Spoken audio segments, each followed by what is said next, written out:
Bismillahirrahmanirrahim. Assalamualaikum warahmatullahi wabarakatuh. Selamat siang teman-teman para pengusaha dan calon pengusaha toko kelontong. Bagaimana kabarnya? Semoga kita dalam lindungan Allah Subhanahu wa taala. Untuk tema atau pembahasan video ini kami akan mengangkat atau membahas tentang gas LPG dan aqua galon ya, atau lebih serius ke gas LPG ya. Ada beberapa poin yang akan kami angkat ya. Yang pertama, kita lihat bagaimana pasar atau jenis kalau gas LPG itu masuk ke dalam jenis produk yang cepat laku atau produk yang kurang laku ya. Untuk poin yang kedua, kita akan membahas bagaimana pemasarannya atau bagaimana cara menjual atau gimana strategi penjualannya. Untuk poin yang ketiga, kita akan membahas bagaimana mendapat atau mencari agen ya. Kemudian untuk poin yang keempat, itu berapa kira-kira laba atau keuntungannya ya. Dan yang terakhir itu kita akan membahas berapa modal yang diperlukan untuk mengadakan gas ini ya. Kita masuk ke kategori yang pertama.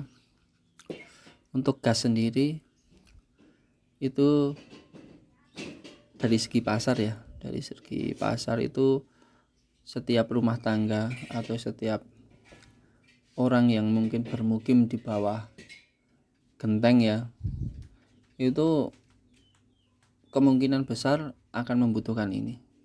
Bahkan di desa pun yang mungkin masih banyak tersedia kayu-kayu bakar ya, itu untuk gas sendiri sangat diperlukan.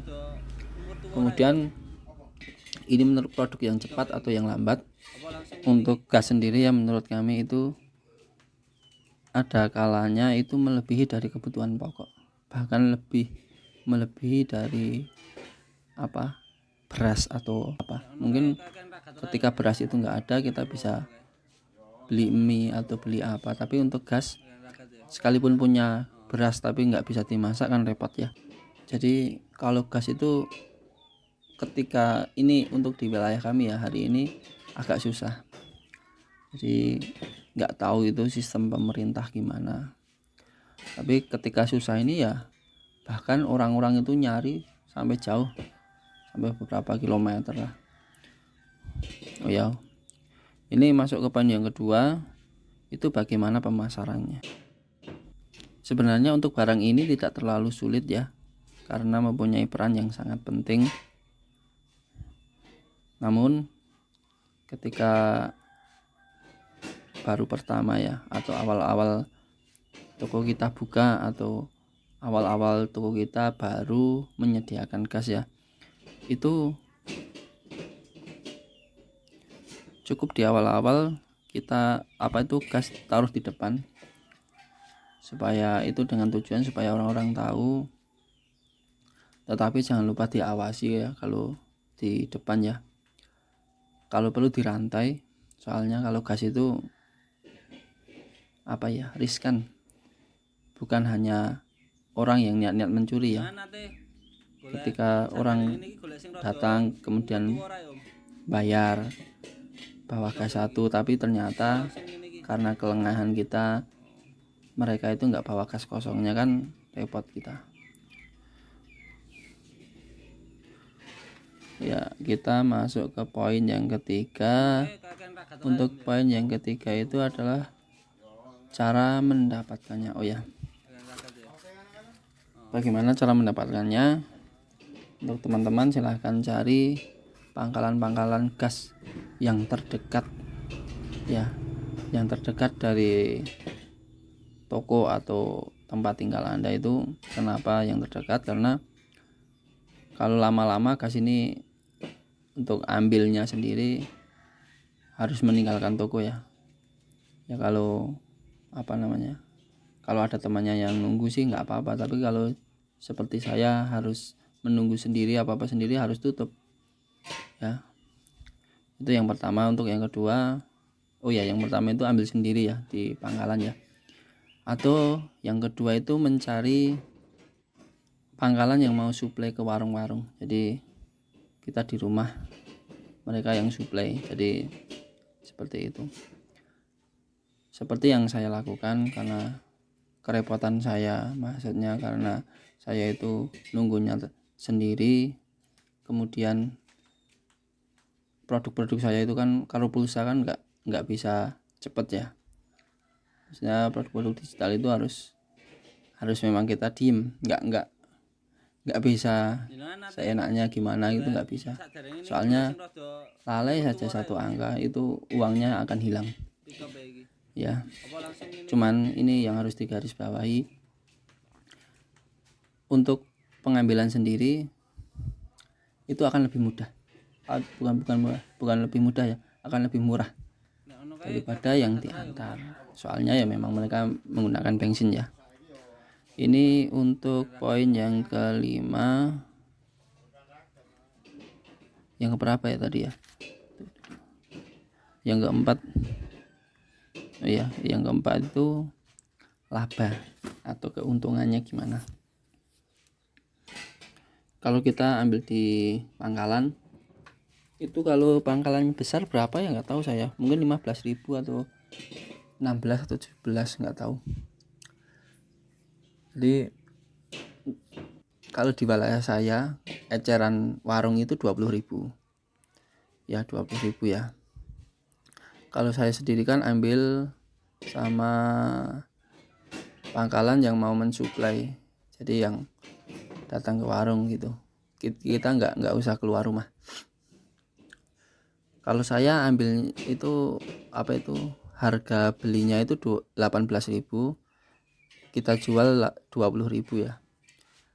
Itu bahkan ya, ini saya mau cerita ya, sepenting itu peran gas dalam kehidupan ya.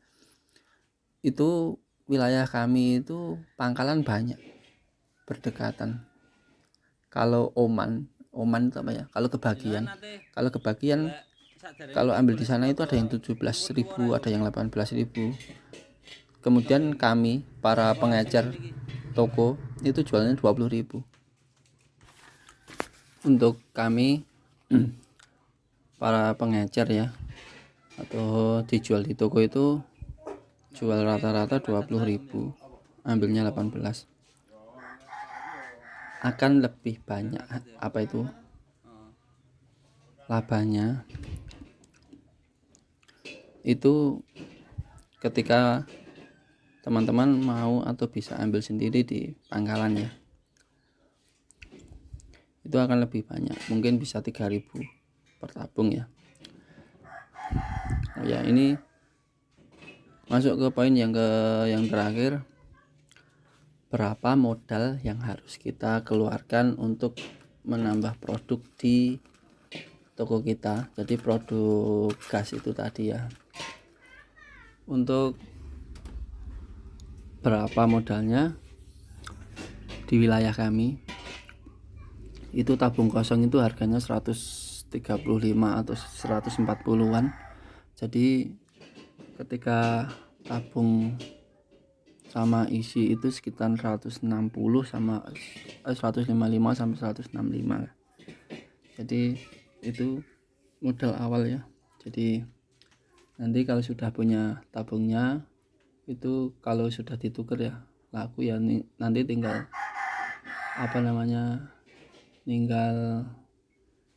kalau kosong ya tinggal diisi ulang. Itu ya sekitaran itu tadi. Kalau saya ya itu ambil 18.000, nanti kita jual 20.000, jadi memang 2.000 per itemnya. Kalau laku satu ya. Kalau saya sendiri belum banyak ya, masih beberapa. Itu pun ketika turun, kalau kalau toko kami dijatah seminggu sekali tiap hari Kamis, itu pun cuman sehari 2 hari, paling lama 3 hari udah habis. Itu sangat cepat memang kalau gas. Mau nambah, sebenarnya mau nambah itu tabung ya, cuman kadang-kadang kita mikirnya usaha kita kan bukan hanya di gas LPG ya, soalnya kita bicara soal modalnya dulu, kita bicara soal modalnya juga, karena memang modalnya masih terbatas ya, kita untuk produk-produk yang lain. Sekian video yang kami buat tentang gas LPG bagi teman-teman yang belum menjual atau mungkin sudah menjual. Semoga keterangan ini dapat membantu dalam hal pengetahuan, dan semoga niatan kami untuk membantu teman-teman yang baru buka atau mau buka ini dapat diterima Allah Subhanahu wa taala, sehingga menjadi amal kami. Untuk teman-teman yang mau komentar, mau tanya atau mau kasih pendapat, saya sangat terbuka. Apapun pendapat panjenengan, kita akan coba cerna dengan pemikiran yang positif. Sekian dulu. Terima kasih. Kalau sekiranya video ini bermanfaat, jangan lupa like, komen, dan subscribe supaya kami rajin membuat video-video tentang toko kelontong lainnya. Akhirul kalam, assalamualaikum warahmatullahi wabarakatuh.